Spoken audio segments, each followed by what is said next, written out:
નમસ્કાર, આવતીકાલેમાં આપનું સ્વાગત છે અને આવતીકાલે કેવી રણનીતિ મદદરૂપ થઈ શકશે અને કયા સંકેતો પર નજર રાખવી જોઈએ એની ચર્ચા સાથે હાજર છું હું જયના આરકંડી. તો આવતીકાલના માર્કેટ પર ચર્ચા કરતા પહેલા આજના મુખ્ય સમાચારો પર નજર કરી લઈએ.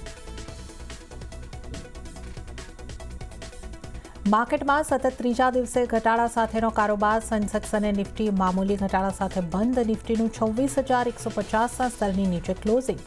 બેંક નિફ્ટી પણ 125 પોઈન્ટ ઘટીને બંધ, પરંતુ મિડ કેપ અને સ્મોલ કેપમાં ખરીદારી રહી યથાવત.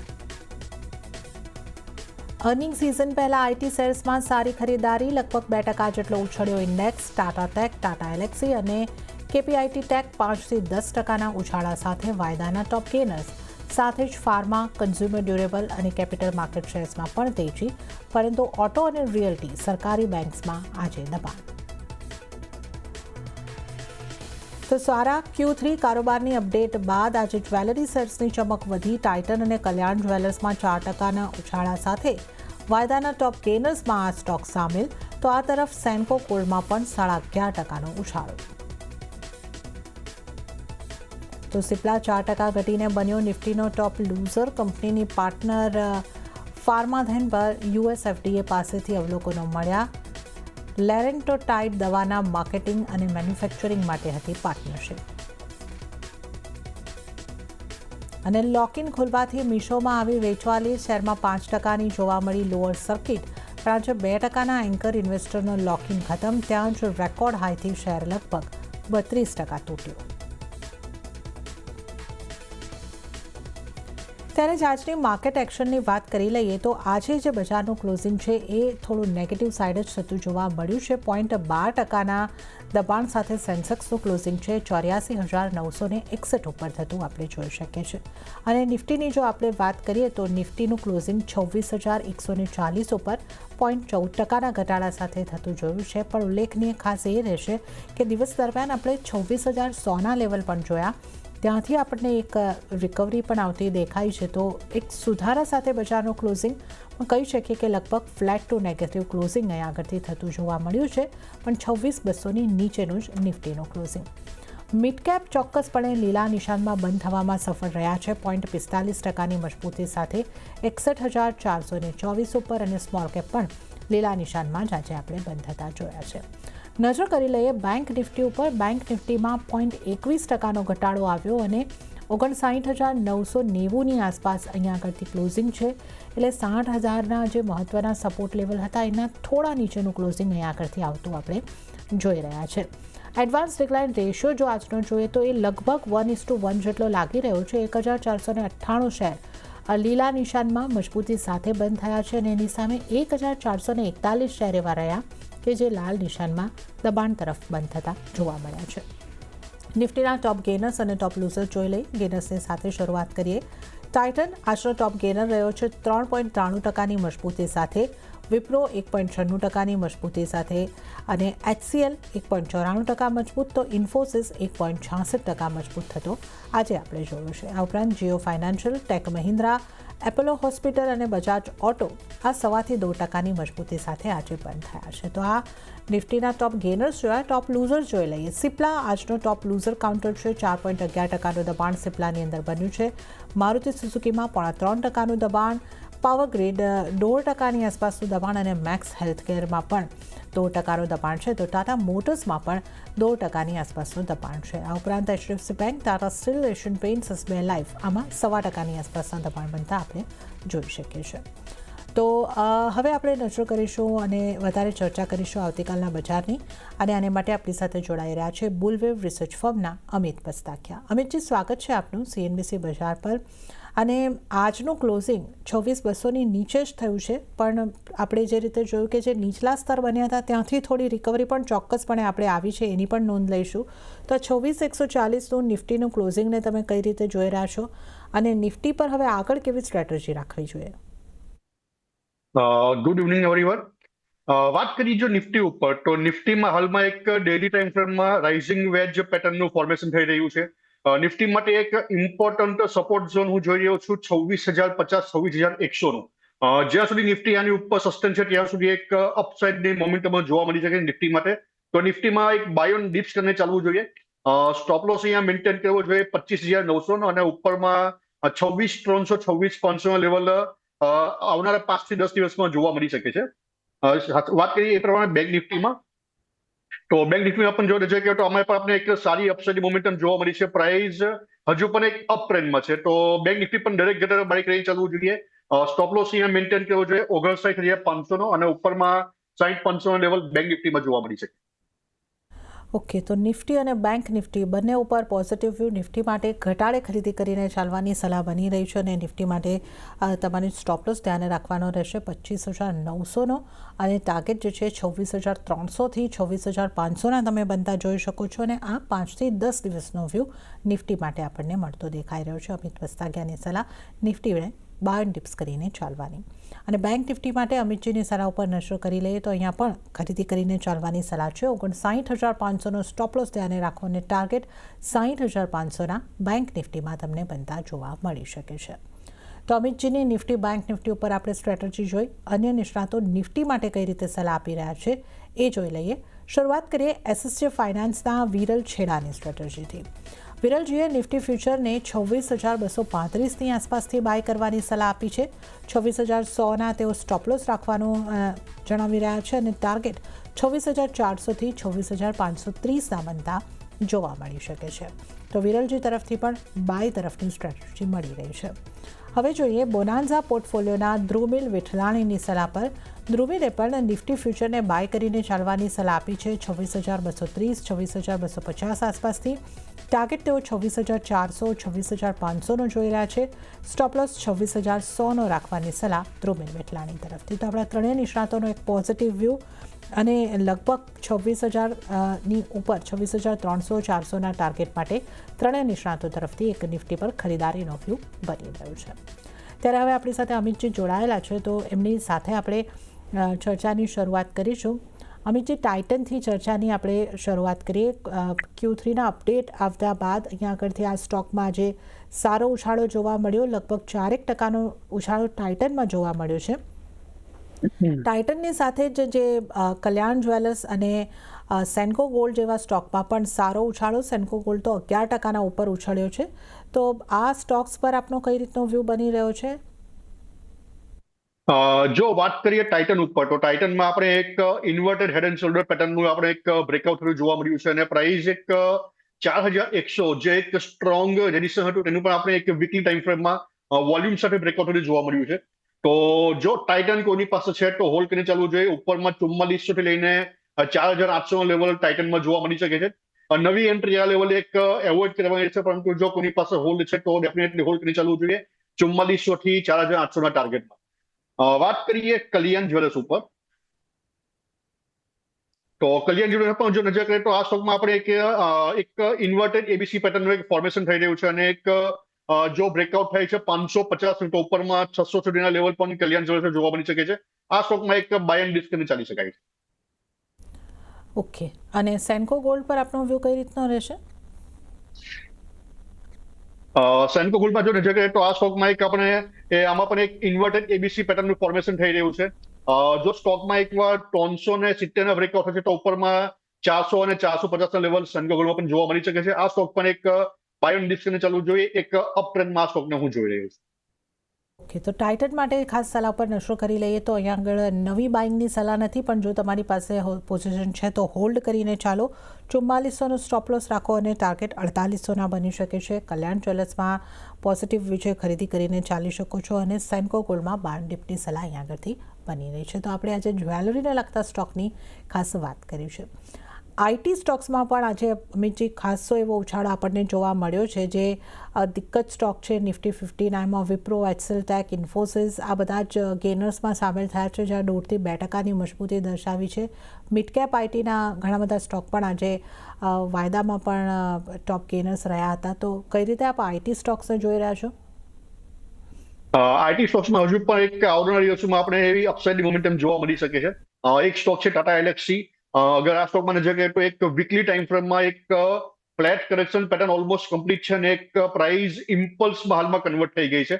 તો એકવાર 6,100 સુધીના લેવલ ટાટા એલએક્સીમાં જોવા મળી શકે છે. વાત કરીએ ટીસીએસમાં, તો આ સ્ટોક પણ એક બાય એન્ડ ડિપ્સ ને ચાલવું જોઈએ. આપણે ઓલમોસ્ટ દિવાળીથી આ સ્ટોક રેકમેન્ડ કરી રહ્યા છે અને 33 થી 35 ટાર્ગેટ આપણે એ વખતથી આપણે રેકમેન્ડ કર્યા છે. ટીસીએસ પણ દરેક ઘટાડે બાય કરીને ચાલવું જોઈએ. હજુ પણ એક 3700 સુધીનો ટાર્ગેટ હું ટીસીએસ માટે જોઈ રહ્યો છું. ઓકે, તો ટાટા એલેક્સી ઉપર તમે એક ખાસ પોઝિટિવ વ્યૂ બનાવીને ચાલી શકો છો અને આ ઉપરાંત ટીસીએસમાં પણ બાય એન્ડ ડિપ્સની સલાહ બની રહી છે અને અહીંયા 3700ના ટાર્ગેટ માટે ખરીદી કરીને ચાલો. તો અહીંયા આગળ આપણે આઈટી સ્ટોક્સની ખાસ કરીને ચર્ચા કરી છે. આ ઉપરાંત જો આપણે વધારે સ્ટોક્સની ચર્ચા કરી લઈએ જે આજે ફોકસમાં રહેતા જોવા મળ્યા હતા. આજના દિવસે આપણે મારુતિના કાઉન્ટરમાં ખાસો મોટો ઘટાડો આવતો જોયો છે. 3.25% આસપાસનું દબાણ સાથે આ સ્ટોક બંધ થયો છે, પણ દિવસ દરમિયાન આ સ્ટોકમાં હજી વધારે ઘટાડો પણ આપણે બનતો જોયો હતો. તો મારુતિનું કાઉન્ટર આપને કઈ રીતનું લાગી રહ્યું છે અને આજે ઓવરઓલ જે ઓટો કાઉન્ટર્સ હતા એણે નિફ્ટીને ડ્રેગ કર્યો છે, તો આપ કઈ રીતે જોઈ રહ્યા છો? ઓટો કાઉન્ટર્સમાંથી અન્ય કોઈ કાઉન્ટર ઉપર પણ આપનો વ્યૂ હોય તો આપ જણાવશો. આવનારા દિવસોમાં ઓટો સેક્ટરમાં એક ડાઉન સાઇડ મોમેન્ટમ જોવા મળી શકે છે. જો કોની પાસે હોલ્ડિંગ હોય તો દરેક સ્ટોક્સમાં એક પ્રોફિટ બુક કરીને ચાલવું જોઈએ. વાત કરીએ મારુતિ ઉપર, તો મારુતિમાં એક એઝ પર ઇલિયોટ ફિક્સ વ્યૂ અહીંયા હું કમ્પ્લીટ જોઈ રહ્યો છું અને એક આરએસઆઈ ઉપર નેગેટિવ ડાયરેક્શન પણ અહીંયા જોવા મળી રહ્યા છે. એકવાર જો બ્રેકડાઉન થશે 16,500ના, એકવાર 16,500 જો બ્રેકડાઉન થશે તો એક ફર્ધર ફોલ મારુતિ માટે હું જોઈ રહ્યો છું. ઓટો સેક્ટરમાં જો કોની પણ પાસે હોલ્ડિંગ હોય તો એકવાર પ્રોફિટ બુક કરીને ચાલવું છે. ઓકે, તો ઓટો સેક્ટરમાં અહીંયા આગળથી જો તમારી પાસે હોલ્ડિંગ છે તો પ્રોફિટ બુક કરીને ચાલો અને ઓટો સેક્ટરમાં આવનારા દિવસોમાં હજી વધારે ઘટાડો આવતો જોવા મળી શકે છે. તો આપણે ખાસ કરીને ઓટો સેક્ટરની પણ વાત કરી. આ ઉપરાંત અમિતજી, આજે જે હોટલને લગતા સ્ટોક છે એના ઉપર નજર કરી લઈએ તો અહીંયા ઇન્ડિયન હોટલ જેવા કાઉન્ટર જે હતા એમાં 2% ઘટાડો જોવા મળ્યો. તો સામે લેમન ટ્રી જેવા કાઉન્ટર એવા હતા કે જે 4% ઉપરની મજબૂતી દર્શાવી રહ્યા હતા. તો આ હોટલને લગતા કાઉન્ટરમાં જે કાઉન્ટર સ્પેસિફિક વ્યૂઝ દેખાયા છે, તો કઈ રીતે અહીંયા આપનો વ્યૂ બનશે કયા કાઉન્ટર ઉપર? વાત કરીએ ઇન્ડિયન હોટલમાં, તો ઇન્ડિયન હોટલમાં હું એક flat correction pattern almost complete જોઈ રહ્યો છું અને જો આપણે જોઈએ 1 અવર ટાઈમ ફ્રેમમાં તો અહીંયા એક ટ્રિપલ બોટમ પેટર્નનું ફોર્મેશન થઈ રહ્યું છે. ડેઈલીમાં અગર નજર કરીએ તો એક હેમર ટાઈપનું પેટર્ન ફોર્મેશન છે અને વીકલીમાં એક નેવીએસીની એવરેજની પ્રાઇસ સપોર્ટ લઈ રહી છે. તો ઇન્ડિયન હોટલમાં એક બાય ઓન ડિપ્સ કરીને ચાલવું જોઈએ અને એક સ્ટોપ લોસ અહીંયા મેન્ટેન કરવું જોઈએ 650નું. આવનારા દિવસોમાં ઇન્ડિયન હોટલમાં એક અપસાઇડ મોમેન્ટમ જોવા મળી શકે છે. સૌથી પહેલા હવે આપના ટ્રેડિંગ કોલ્સ જાણી લઈએ તો આપની પસંદગીના સ્ટોક કયા રહેશે? મારી પસંદગીમાં એક સ્ટોક છે મેનકાઇન્ડ ફાર્મા. અગર આ સ્ટોકમાં નજર કરીએ તો એક વીકલી ટાઈમ ફ્રેમમાં as per Elliott flat correction almost હું કમ્પ્લીટ જોઈ રહ્યો છું અને એક ફિબોનાચીના 50%ના લેવલથી આમાં એક આપણે રિવર્સલ પણ જોવા મળ્યું છે.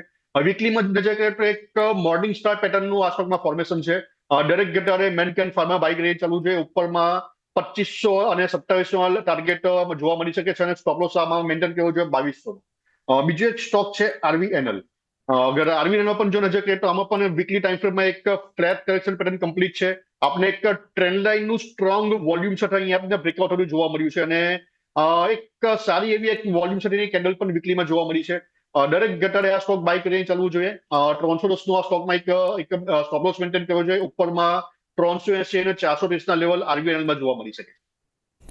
ઓકે, તો એક ફાર્મામાંથી મેનકાઇન્ડ ફાર્મા ઉપર ખરીદી કરવાની અમિતજીની સલાહ બની રહી છે અને મેનકાઇન્ડ ફાર્મા ઉપરાંત રેલવે સ્ટોકમાંથી આરવીએનએલમાં ખરીદી કરીને ચાલવાની સલાહ બની રહી છે. તો મેનકાઇન્ડ ફાર્માની વાત કરીએ તો 2500થી 2700ના ટાર્ગેટ બની શકે છે. 2200નો સ્ટોપ લોસ તમે ધ્યાને રાખીને ચાલો અને આરવીએનએલ માટે તમારે ખાસ કરીને બાઇંગ કરીને ચાલવાનું છે. 310નો સ્ટોપ લોસ જે છે 310 સ્ટોપ લોસ મેન્ટેન કરવાનો છે અને 380 420 ટાર્ગેટ તમને આરવીએનએલમાં બનતા જોવા મળી શકે છે. આપનો એક મેનકાઇન્ડ ફાર્મામાંથી એક સ્ટોકની સલાહ આવી છે, ત્યારે સિપ્લા આજે આપણે જે રીતે જોયું કે ટોપ લૂઝર કાઉન્ટર રહ્યું છે, 4% જેવું દબાણ અહીંયા આગળથી બનતું જોવા મળ્યું છે. તો આ સ્ટોક ઉપર આપનો કઈ રીતનો વ્યૂ બની રહ્યો છે? સિપ્લામાં નજર કરીએ તો આપણે એક ઇન્વર્ટેડ એબીસી પેટર્નનું ફોર્મેશન થઈ રહ્યું છે. વીકલીમાં પણ જો નજર કરીએ તો આપણે નેવીએસની એવરેજનું બ્રેકડાઉન થતું જોવા મળ્યું છે. તો કશે ને કશે એક નેગેટિવ મોમેન્ટમ આ સ્ટોકમાં હું જોઈ રહ્યો છું.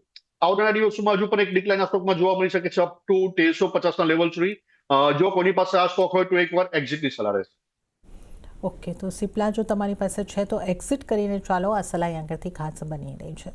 હવે અમિતજી, જો આપણે બેંક્સ પર નજર કરી લઈએ, આજે એચડીએફસી બેંકમાં 1.25% ઉપરનું દબાણ આપણને બનતું જોવા મળ્યું છે અને આ ઉપરાંત જો આપણે આઈસીઆઈસીઆઈ બેંક જોઈએ તો એ 1%ની ઉપરની મજબૂતી દર્શાવી રહ્યો હતો.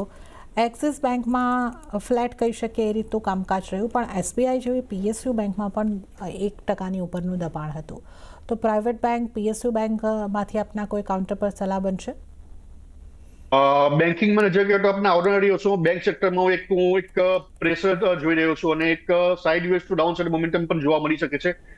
વાત કરીએ એચડીએફસી બેંક ઉપર, જે એક બેંકનો એક મેજર એક સ્ટોક છે. આમાં આપણે એક રાઇઝિંગ વેજ પેટર્નનું બ્રેકડાઉન જોવા મળ્યું છે. એક નેગેટિવ ટેરેટરીમાં પ્રાઇસ હાલમાં એન્ટર થઈ ચૂક્યો છે અને એક સ્ટોક માટે હું લેવલ જોઈ રહ્યો છું અરાઉન્ડ 880 થી 850. તો આ લેવલ સુધીમાં એક ફોલ એચડીએફસી બેંકમાં જોવા મળી શકે છે. જો કોઈની પાસે એચડીએફસી બેંક હોય તો એકવાર એક્ઝિટ કરીને ચાલવું જોઈએ. વાત કરીએ આઈસીઆઈસીઆઈ બેંકમાં, તો પણ જો નજર કરીએ તો આ સ્ટોકમાં આપણે એક રાઇઝિંગ વેજ પેટર્નનું ફોર્મેશન છે અને એક 1500 લેવલ સુધી એક આપણે રેલી આ સ્ટોકમાં જોવા મળી શકે છે. નવી એન્ટ્રી માટે એવોર્ડની સલાહ છે, પરંતુ જો કોઈની પાસે હોલ્ડિંગ હોય તો હોલ્ડ કરીને ચાલવું જોઈએ અને 1500 લેવલની આસપાસ આમાંથી એક્ઝિટની સલાહ રહેશે. અને વાત કરીએ એસબીઆઈ બેંકમાં, તો એસબીઆઈમાં પણ જો નજર કરીએ તો આમાં પણ આપણે એક વીકલી ટાઈમ ફ્રેમમાં ઉપરમાં એક રિવર્સલ જોવા મળી રહ્યું છે અને આ સ્ટોક માટે એક 1030-1050 નું એક લેવલ હું રેઝિસ્ટન્સ તરીકે જોઈ રહ્યો છું. જો એસબીઆઈ પણ કોઈની પાસે હોય તો આ લેવલની આસપાસ એક પ્રોફિટ બુક કરીને ચાલવું છે. ઓકે, તો એસબીઆઈમાં પ્રોફિટ બુક કરીને ચાલવાની સલાહ બની રહી છે. આઈસીઆઈસીઆઈ હોય તો હોલ્ડ કરીને ચાલવાની સલાહ બની રહી છે. એચડીએફસીમાં પણ એક નેગેટિવ વ્યૂ બનતો અહીંયા આગળથી જોવા મળી રહ્યો છે. તો આ બેંક્સમાંથી કઈ રીતનો વ્યૂ છે એની આપણે અહીંયા આગળથી ખાસ કરીને વાત કરી છે. હવે આપણે વધારે સ્ટોક્સની જો અહીંયા આગળથી ચર્ચા કરી લઈએ. જે બેંક્સ બાદ જો આપણે ફાઇનાન્સને લગતા સ્ટોકની વાત કરીએ, એમએનએમ ફાઇનાન્સમાં 4.5%ની આસપાસનો ઘટાડો આવતો જોવા મળ્યો છે. તો જીઓ ફાઇનાન્શિયલ જેવા સ્ટોક જે છે એમાં 1.5%ની આસપાસની મજબૂતી રહી છે. કઈ રીતે તમે અહીંયા આગળથી આ સ્ટોક્સને જોઈ રહ્યા છો? મહિન્દ્રા ફાઇનાન્સમાં જો નજર કરીએ આપણે,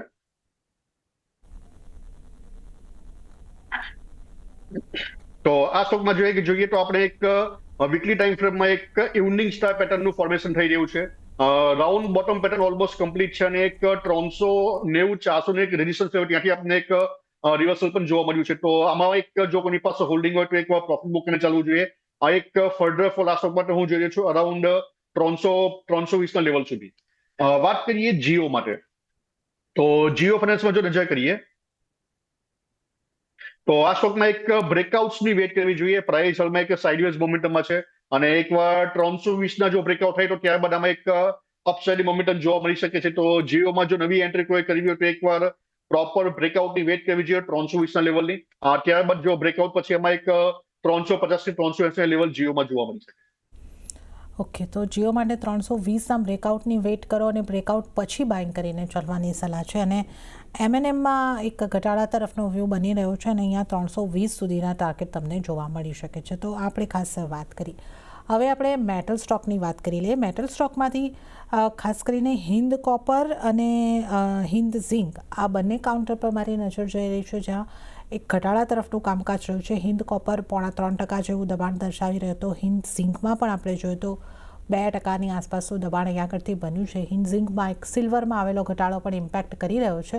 તો કઈ રીતે આપ આ સ્ટોક્સ જોઈ રહ્યા છો અને મેટલમાંથી અન્ય કોઈ સ્ટોક આપના ફોકસમાં છે? હિન્દુસ્તાન કોપર અને હિન્દુસ્તાન ઝિંકમાં જે હાલમાં રેલી જોવા મળી છે એક સિલ્વરના બેઝ ઉપર હતી અને સિલ્વરમાં હું હવે એક ટોપ જોઈ રહ્યો છું અને આવનારા દિવસોમાં એક સાઇડવેઝ ટુ ડાઉનસાઇડ મોમેન્ટમ સિલ્વરમાં જોવા મળી શકે છે અને સેમ વસ્તુ એની ઇમ્પેક્ટ આ સ્ટોકમાં પણ પડી શકે છે. જો હિન્દુસ્તાન કોપર કોઈની પાસે હોય તો એકવાર એક્ઝિટ કરીને ચાલવું જોઈએ. આ સ્ટોકમાં એક 560માં એક ફિબોનાચીનું 161% નું રેઝિસ્ટન્સ લેવલ હું જોઈ રહ્યો છું. તો કોઈની પાસે હોય તો આમાં એક પ્રોફિટ બુક કરીને ચાલવું જોઈએ. વાત કરીએ હિન્દુસ્તાન ઝિંક ઉપર, તો હિન્દુસ્તાન ઝિંકમાં પણ જો નજર કરીએ તો આ સ્ટોકમાં એક રાઉન્ડ બોટમ પેટર્ન ઓલું ફોર્મેશન થઈ રહ્યું છે અને અરાઉન્ડ 680 ની આસપાસ એક રાઉન્ડ બોટમ પેટર્ન કમ્પ્લીટ થઈ રહી છે. તો જો કોઈની પાસે આમાં પણ હોલ્ડિંગ હોય તો દરેક ઉછાળ એકવાર અમારે પ્રોફિટ બુકિંગ ચાલવું છે. ઓકે, તો હિન્દ ઝિંક, હિન્દ કોપર બંનેમાંથી એક્ઝિટ કે પ્રોફિટ બુકિંગની સલાહ અહીંયા કરતી બનતી જોવા મળી રહી છે. તો આ સ્ટોકમાં આપણે ખાસ કરીને નજર કરી છે. હવે આઈએક્સ ઉપર અમિતજી નજર કરી લઈએ. આજે પણ આ સ્ટોકની અંદર મજબૂતી આગળ વધતી જોવા મળી. કાલે સારી મજબૂતી હતી અને આજે પણ 4% મજબૂતી કન્ટિન્યુ થઈ છે. તો આઈએક્સને તમે કઈ રીતે જોઈ રહ્યા છો? આઈએક્સમાં જો નજર કરીએ તો આપણે એક ન્યૂઝ બેઝ ઇવેન્ટમાં જે હતી તેના કારણે આપણે એક સારું પરફોર્મન્સ જોવા મળ્યું છે, પરંતુ આ સ્ટોક માટે બ્રેકઆઉટ લેવલ હું જોઈ રહ્યો છું અરાઉન્ડ 170 ની આસપાસ. તો એક વાર જે 170 ના બ્રેકઆઉટ વેટ કરવી જોઈએ અને બ્રેકઆઉટ બાદ આમાં એક સારી મોમેન્ટમ જોવા મળી શકે ત્યાં સુધી આ સ્ટોકને એક એવોઇડની સરળ રહેશે. તો નવી એન્ટ્રી જો કોઈ કરવી હોય તો એકવાર 170 ના બ્રેકઆઉટની વેટ કરવી. તો આઈએક્સ માટે નવી એન્ટ્રી જો કરવી હોય તો 170ના બ્રેકઆઉટની વેટ કરવાની સલાહ અહીંયા આગળથી બનતી જોવા મળી રહી છે. તો આ આપણે અહીંયા આગળથી આઈએક્સમાં જે ન્યૂઝ બેઝ રેલી 2 દિવસથી આપણે જોઈ રહ્યા છે એની અહીંયા આગળથી આપણે ખાસ ચર્ચા કરી છે. હવે આગળ આપણે જો રિયલ એસ્ટેટને લગતા કાઉન્ટર પર નજર કરી લઈએ. આજે ત્યાં એક ઘટાડો આવતો જોવા મળ્યો છે. પ્રેસ્ટીજમાં 2% ઘટાડો આવતો દેખાયો. લોઢાના લગભગ આપણે Q3ના અપડેટ આવતા જોઈ છે. તો રિયલ એસ્ટેટના કાઉન્ટરમાંથી ક્યાં ફોકસ હોવું જોઈએ? કોઈ કાઉન્ટર પર આપની સલાહ બનશે? વાત કરીએ પ્રેસ્ટીજ ઉપર તો પ્રેસ્ટીજમાં આપણે એક ડિસેન્ડિંગ ચેનલનું એક બ્રેકઆઉટ જોવા મળ્યું હતું અને ઘણા ટાઈમથી પ્રાઇસ એક સાઇડવેઝ મોમેન્ટમમાં છે અને આ સ્ટોક માટે એક સપોર્ટ લેવલ જોઈ રહ્યો છું અરાઉન્ડ 1500 ની આજુબાજુ. 1500 પાસે એક ડબલ બોટમ પેટર્નનું ફોર્મેશન થઈ શકે છે અને જો ત્યાં રિવર્સલ મળે તો ત્યાં એક નવી એન્ટ્રી કઈ ચાલવું જોઈએ. હાલમાં તો એક એવોર્ડની સરળ છે, પરંતુ જો કોઈ નવી એન્ટ્રી કરવી હોય તો એકવાર 1500 ના લેવલની એકવાર વેટ કરવી જોઈએ અને રિવર્સલની ત્યાં એક પેટર્નની સાથે એમાં નવી એન્ટ્રી કરી શકાય છે પ્રેસ્ટીજ માટે. વાત કરીએ લોઢામાં, તો લોઢા ડેવલપરમાં નજર કરીએ તો આ સ્ટોકમાં એક વીકલી ટાઈમ ફ્રેમમાં ફ્લેટ કરેક્શન પેટર્ન ઓલમોસ્ટ હું કમ્પ્લીટ જોઈ રહ્યો છું અને આવનારા દિવસોમાં આમાં એક અપસાઇડ મોમેન્ટમ જોવા મળી શકે. ઓકે, તો અહીંયા આગળથી આ એક લોઢા માટે પોઝિટિવ વ્યૂ અહીંયા આગળથી બનતો જોવા મળી રહ્યો છે. તો આપણે અમિતજી ઘણા સ્ટોક્સની ચર્ચા કરી છે અને હવે સમય થઈ રહ્યો છે આપની પાસેથી રજા લેવાનો. તો આપના કોઈ ડિસ્ક્લોઝર? મેં જે પણ સ્ટોક રેકમેન્ડ કર્યા છે મારું હોલ્ડિંગ નથી, પરંતુ ક્લાયન્ટે રેકમેન્ડ કર્યા હોઈ શકે છે. Thanks for inviting sir. જી અમિતજી, આપનો આભાર અમારી સાથે શો પર જોડાવા બદલ અને તમામ સ્ટોક્સ અંગે ચર્ચા કરવા બદલ. અને ત્યારે જ હાલ આ શોની અંદર હાલ પૂરતું આટલું જ. હાલ મને પણ આપશો રજા, પણ વધુ અપડેટ અને સમાચારો માટે આપ જોતા રહો CNBC બજાર. નમસ્કાર.